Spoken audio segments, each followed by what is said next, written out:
दे पिया को सुख में जीवन। वट सावित्री की पूजन दे पिया को सुख में जीवन। घर बार हो सलामत, घर बार हो सलामत, घर बार हो सलामत, करते कृपा है भगवन। वट सावित्री की पूजन दे पिया को सुख में जीवन।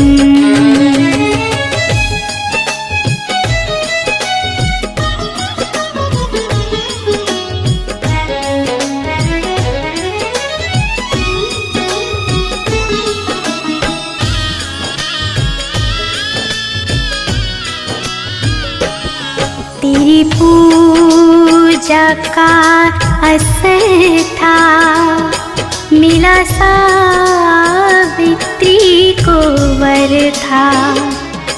तेरी पूजा का असर था, मिला सावित्री को वर था। तेरी पूजा का असर था, मिला सावित्री को वर था। दिया प्राण दान पति को, जब जीता यम का मन था। वट सावित्री की पूजन दे पिया को सुख में जीवन।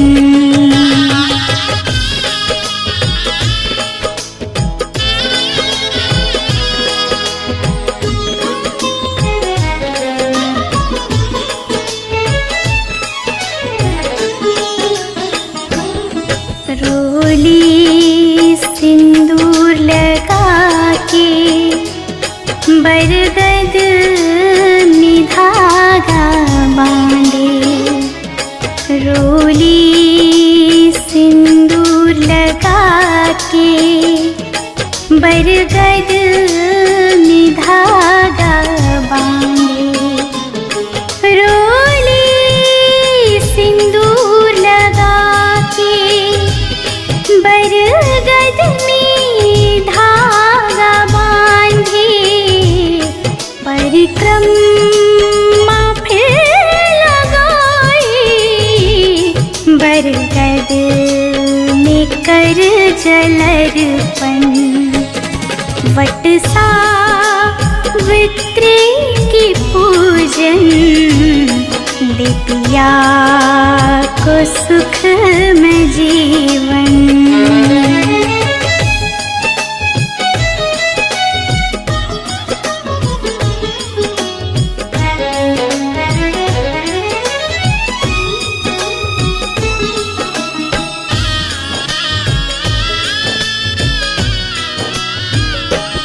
हम दया जो तेरे पाए, कोई कष्ट ना सताए। हम दया जो तेरे पाए, कोई कष्ट ना सताए। हम दया जो तेरी पाए, कोई कष्ट ना सताए। खुशहाली का मौसम, कड़ी धूप में बरसे सावन। वट सावित्री की पूजन दे पिया को सुख में जीवन। घर बार हो सलामत, घर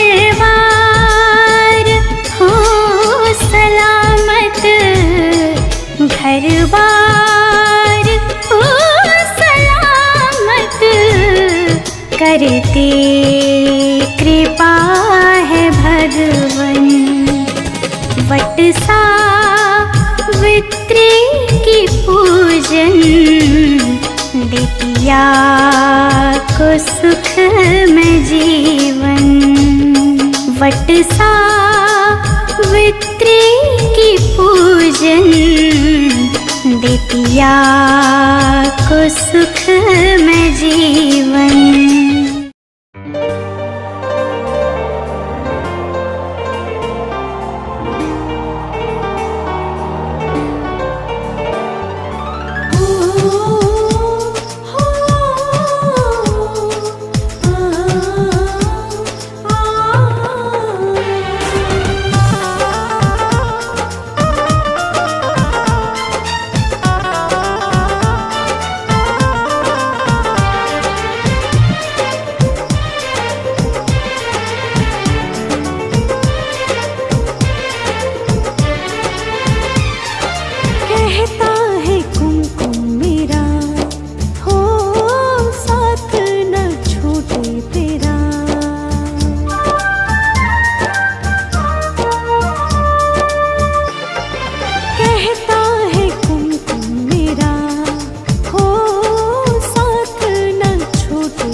नमस्कार दोस्तों, आज मैं आप सभी के समक्ष वट सावित्री व्रत की कथा प्रस्तुत कर रही हूँ। सबसे पहले आप सभी को वट सावित्री व्रत की हार्दिक शुभकामनाएं। वट सावित्री व्रत ज्येष्ठ मास की पूर्णिमा के दिन किया जाता है।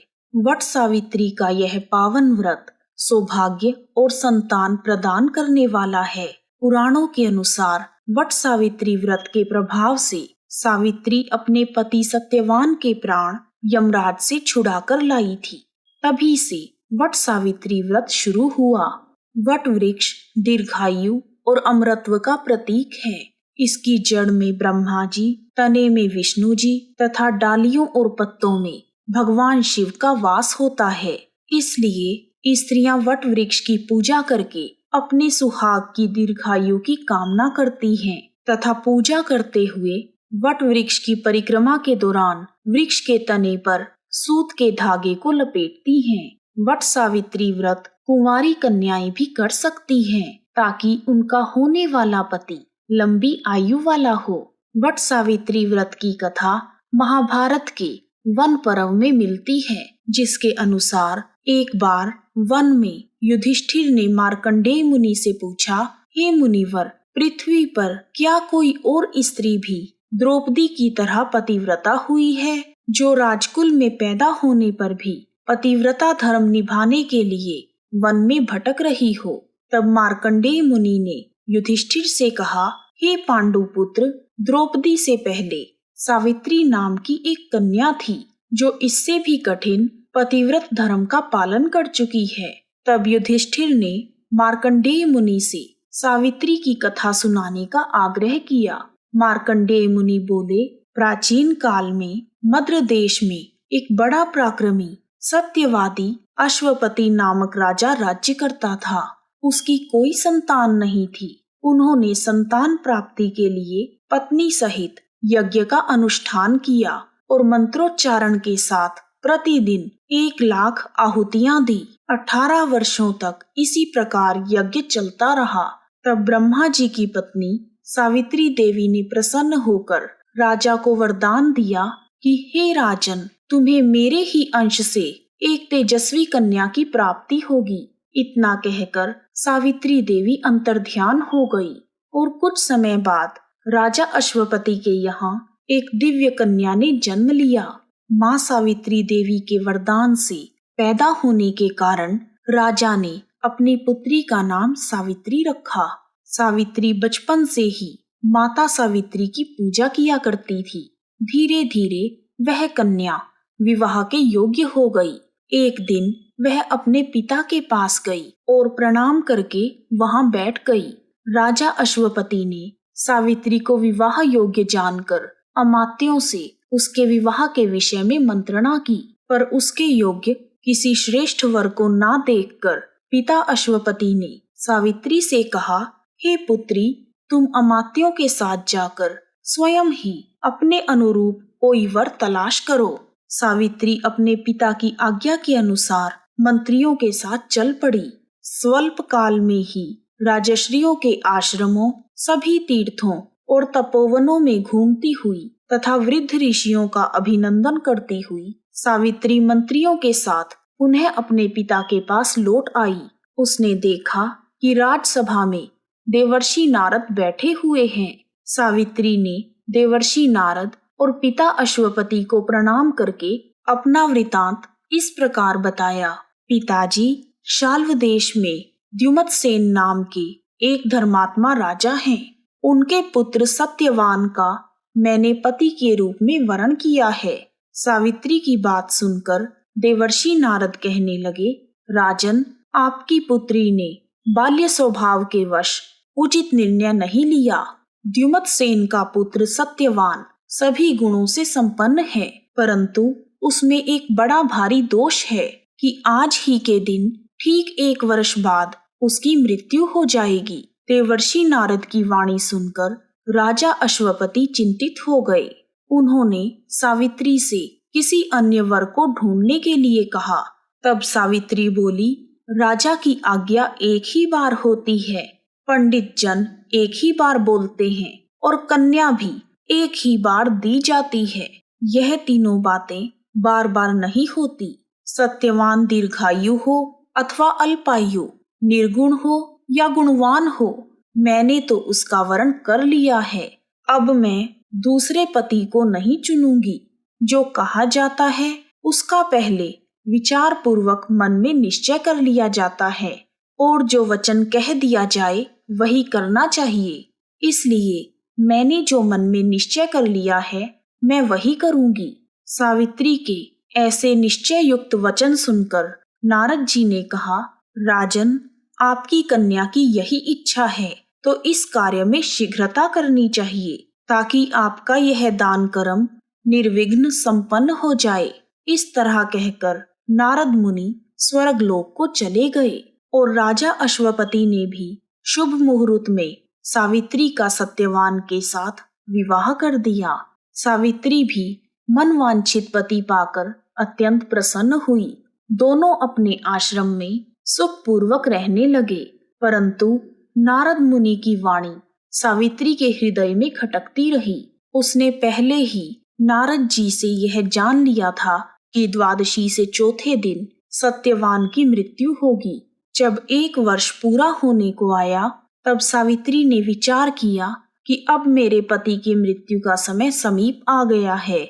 यह सोचकर सावित्री ने ज्येष्ठ मास की द्वादशी से 3 रात्रि का व्रत ग्रहण कर लिया और वह देवी सावित्री का जप, ध्यान तथा पूजन करती रही। सावित्री ने अपने व्रत के अनुसार 3 दिन नियम से व्यतीत किए। चौथे दिन देवताओं तथा पितरों को संतुष्ट करके उसने अपने सास और ससुर के चरणों में प्रणाम किया। सत्यवान वन से लकड़ी लाया करता था। उस दिन भी वह लकड़ी लाने के लिए जाने लगा। सावित्री भी उसके साथ जाने को